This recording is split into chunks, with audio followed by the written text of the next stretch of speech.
Hello and welcome everybody to my first coding tutorial about data cleaning using the Python Pandas library.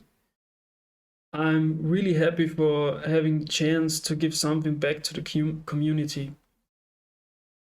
For this tutorial, you can find all the relevant links in the YouTube video description. Also, you can download code and the dataset from my repository. The link is also in the video description. For this tutorial, I'm using Anaconda and Jupyter notebooks, because the main advantage of using Anaconda is that you already have a lot of Python packages pre-installed. If everything is set up, we can start by getting the data. The data set I have chosen is a Stack Overflow survey of the year 2021. I will show you some basics of the Jupyter notebook. You can simply change the headings like that. You can change the size of the headings easily, and yeah, you can have subheadings. And the first part is to import the Pandas library, and we use PD since this is the naming convention. To import the dataset, we use the pd.read underline CSV. This is the path to the dataset. If you download the repository, this would already work. We assign it to a variable, and by clicking enter, you already see the data set. So here you can see all the columns. You can see all the columns and some rows. As you see, that's quite handy because you have a good overview of the data set.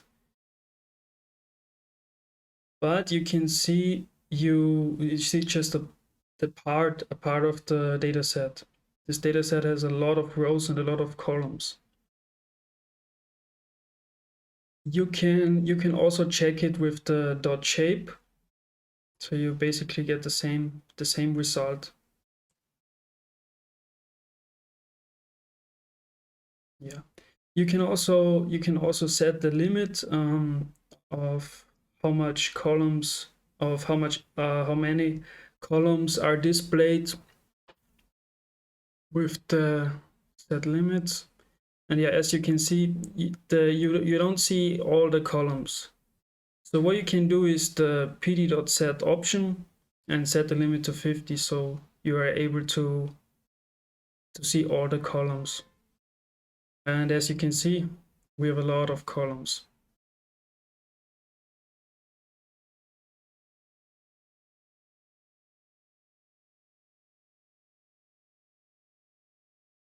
Yeah. So basically, you can also do it for the rows, but this would not make a lot of sense in this case. There's another data set that we have to have a look at it. It's schema. The schema data set, where you get an overview of all the questions from the survey. And we also do it with pd.read underline CSV. Here you have to enter the part where the data set is located. And by hitting enter, you can see the data set. So you see there are the questions and some categories, so you get an idea what have been the questions of the survey.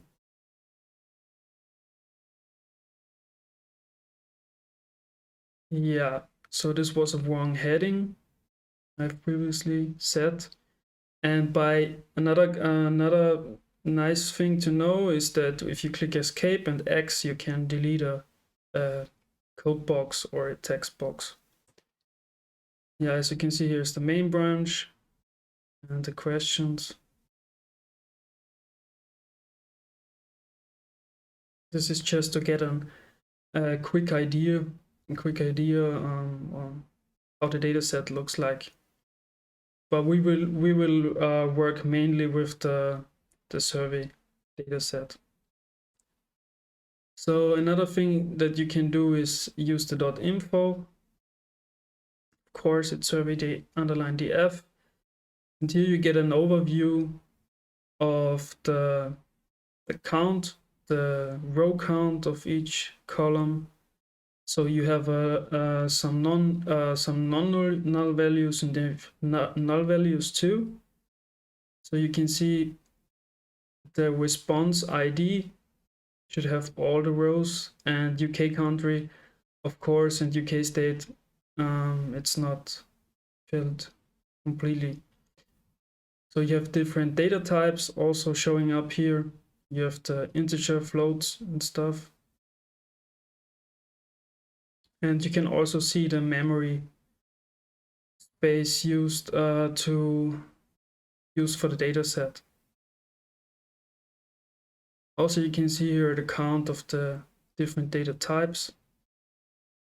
Yeah, that's basically it for this data set, the .info. You can also use .head. The default value is 5 rows, so you can see the first 5 rows. That's the default value.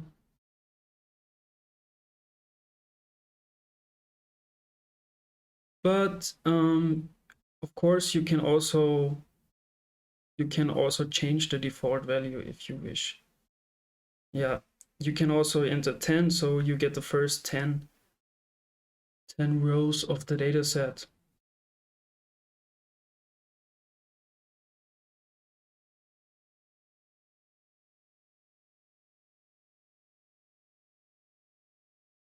There's another method called .tail, and it will return you the last seven rows of the data set.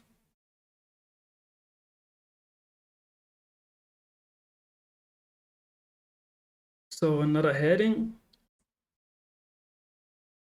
we will make a Vegxcodes for data types and data structures.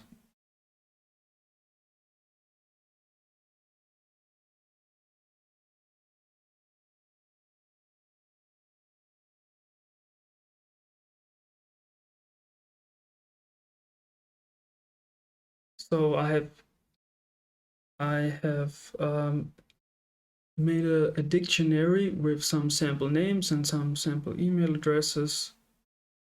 And the first step is to create a data set, a data frame. Sorry.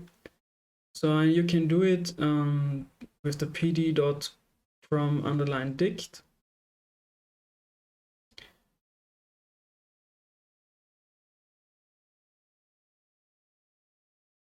And you simply pass in the variable where the dictionary is stored. And let's display this. So you can see we have the columns, 3 columns, and the values, the rows. Yeah, we have some different some email addresses. Of course, they are just sample email addresses. And so let's check the type of this of one column. Of course, it's Peepers df. And as you can see, that's a Pandas core series. So basically, a Pandas data frame consists of many Pandas core series.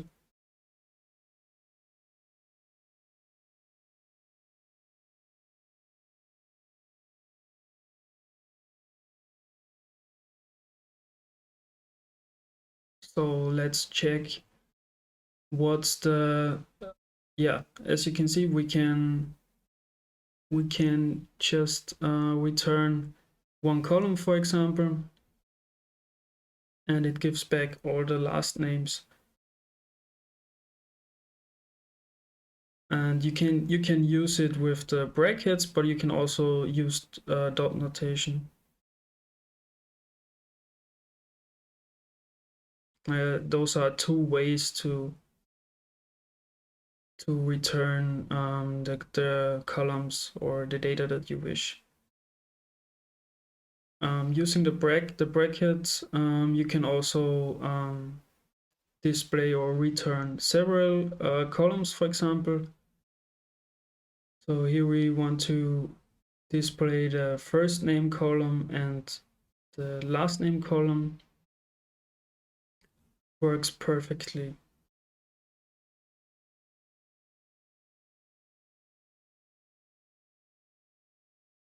Yeah, try it out yourself.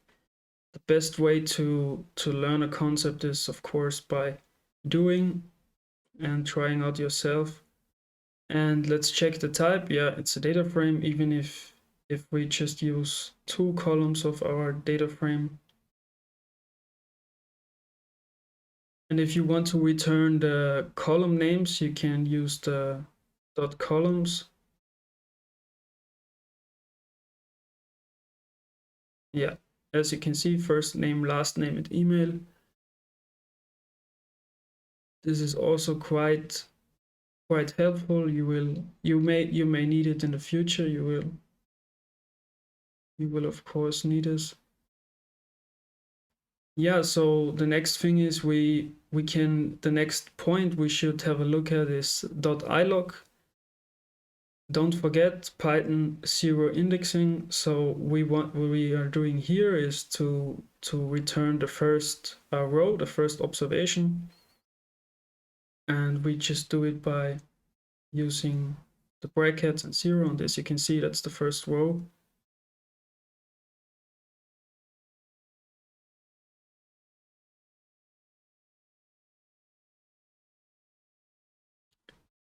Yeah, what we can do here is that we also use the 0 or the first is a 0, so it's the first row, and the second column in this example, last name is 01, and we return Mason. So this works.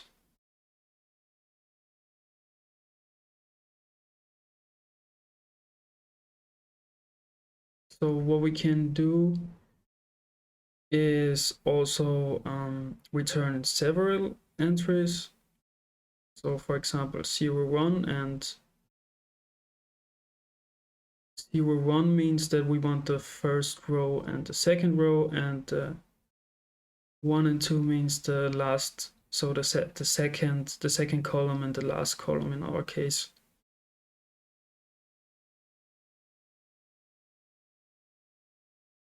Zero, 1, and last name and email is index 1 and 0 and 2 columns.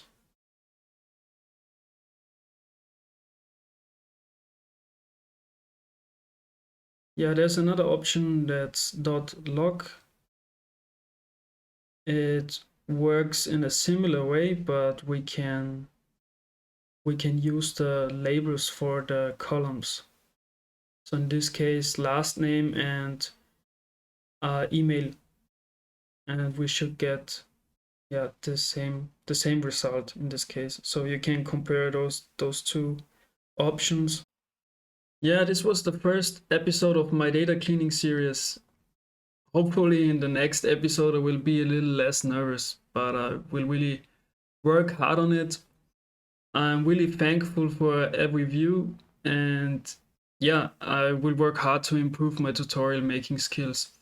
If you don't want to miss an episode, please subscribe to my YouTube channel, and don't forget to follow me on other social media channels too. I'm sharing a lot of useful beginner-friendly resources, especially on Twitter. Yeah, thanks for watching and have fun trying out the things you have learned today.